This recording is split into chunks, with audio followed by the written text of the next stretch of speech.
All right, my people. If you trying to get hype about boxing, you came to the right channel. You see the 456 there. We're gonna give you some picks when the fight comes around. We just gave you the pick for Crawford, Errol Spence. I had KO all the way from the fight, from the time the fight was announced. Now that we have already settled into the, what happened last Saturday, let's talk about the many excuses that are coming out. All you hear is excuses. I heard the gloves were loaded. I heard he was drained. I heard he was drunk. I heard he was brain damaged. And it really takes me back to what Terence Crawford said about that. When I beat him, there will only be excuses.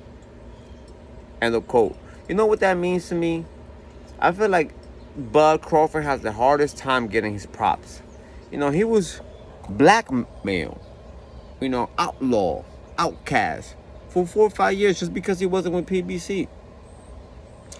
It almost became like a gang. Like, okay, you're on that side. We don't do business with those type of people. We rep our set. And this sucks because boxing needs to be better than that. The fans, the only way we get satisfaction if the fights happen. We need the big fights. And we need to constantly have the big fights because that's how we keep the sport up. That's why we keep boxing at an all-time high. So let's address some of the things that people are saying.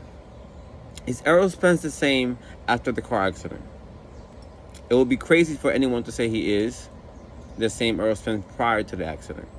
I'm pretty sure after having that type of injury to your body, reconstructing face, teeth, in a coma, you might still be right in the head, but your body might not be able to perform how you want it to perform. We saw in the Danny Garcia fight, he looked strong, looked a little rusty, but he did give Danny a whooping.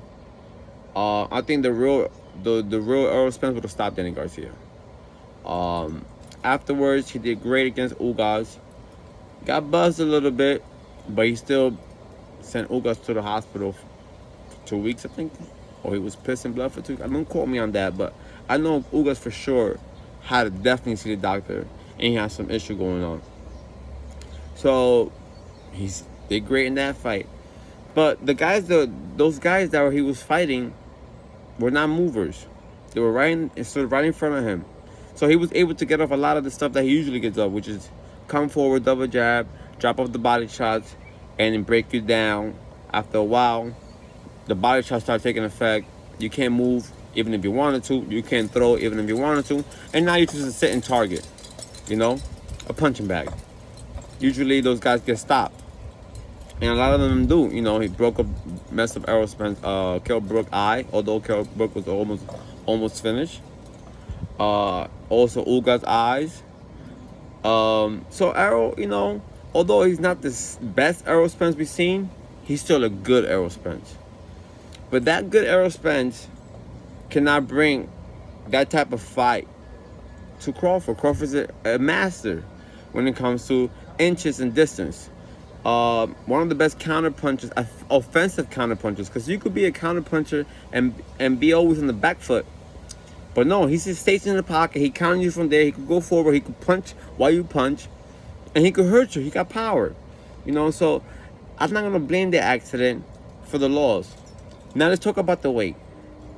The weight, I gotta give someone a little bit of credit when it comes to the weight. There's no way. You gotta be an Errol Spence hater in order not to say that.